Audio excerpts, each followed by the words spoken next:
你有冇諗過乜嘢係城市啊？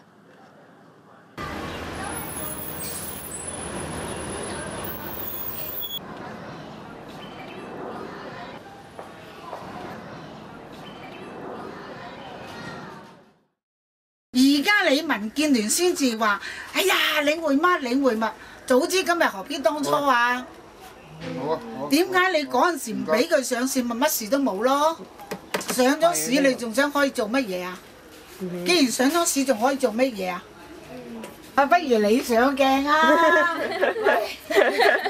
喂，你又靚仔喎，又散正喎。我快啲上鏡啦！今日上鏡，聽日俾人做低咗。佢哋攞嘅租係平過我哋獨立嘅，你知唔知㗎？平㗎，平過獨立㗎。啊，杯飛話寶應該2萬幾人租啊，而家1萬幾人租759啊，咁樣樣㗎。佢哋為謀求嗰個收入穩定咧，即係全部我哋啲商戶仔咧，可能我俾你會打我好似，可能我俾你會打我好似啊！你而家。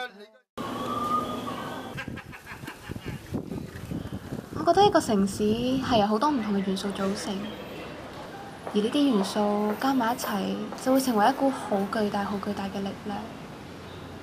就好似我哋嘅城市咁樣，就係因為有好多聲音，呢啲聲音先會令到個世界更加燦爛、更加美好，先會令到我哋嘅城市更加快樂、更加滿足。你有冇諗過乜嘢係城市啊？